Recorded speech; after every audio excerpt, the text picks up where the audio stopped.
কার পেলু হলে আটক হবে। সেই জমি খালি আমন গাছছি টাকা ফেরত দেবে। কোনটা সেটা? ডেকের পাটটা এই যে রে, না ওরে, এটি। এই যে বাড়ি মুড়ি, হ্যাঁ। খালি আরে বানি রে। হ্যাঁ হ্যাঁ, খালি আমন করছি 3 বছরের কথা কয়া, মানে জমি কিন্তু বন্ধক নিয়েছি।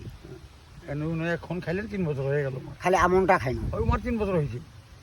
ওই ফেরত দিবেন না, জোর ওলা মানুষে দিবে। হ্যাঁ, কি করবে, মানুষের কথা কাজের মূল্য না থাকলে মানুষের সাথে কি সবসময় ঝগড়া বিবাদ করে হয়? এটা তো ঠিকই নয়। ঠিকটা তো কেউ বুঝে না। ঠিক মনে করো বা শোনো, তোমাকে অনেকদিন হাতে আমরা ফেরত দেওয়া দেয়, ভালো করে বোঝা। তোমরা মুখ দেখলে কোন বাবা কেমন আছে, মুখ দেখলে তোমার কম বাবা কেমন আছে, এটাই কিন্তু বড় জিনিস। যখন কথা দুইটি হয়ে গেছে, তাই তো, আন্তরিক কোনো থাকেন না নাকি। তাই তো।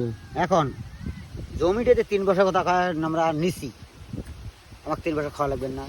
হ্যাঁ, 3 বছর খালি তোমার টাকা ফেরত দাও, আর তোমার জমি তোমার পুষ্কর নিয়ে দাও, না জমি চার খুলে নিয়ে যাও। তাই তো।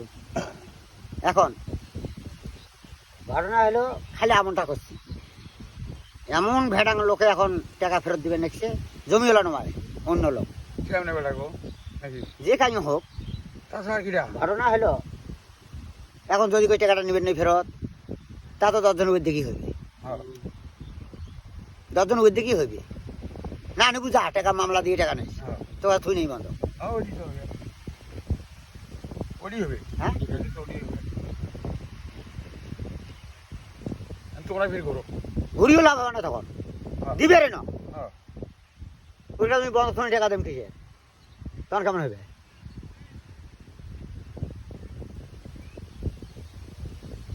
জিনিসগুলি আজকাল দেখা যায় গরিব মানুষের খাওয়া নেই, হ্যাঁ যতই হোক। নিজের মধ্যে খাওয়া নেই। হ্যাঁ, খাওয়া নেই। গরিব মানুষের খাওয়া নেই। মানুষ বদলে গেছে ভাই, সমস্যা হলো ওই জায়গায়। যারা সম্মানী মানুষ তারাও আর কথার দাম রাখে না। রাখে।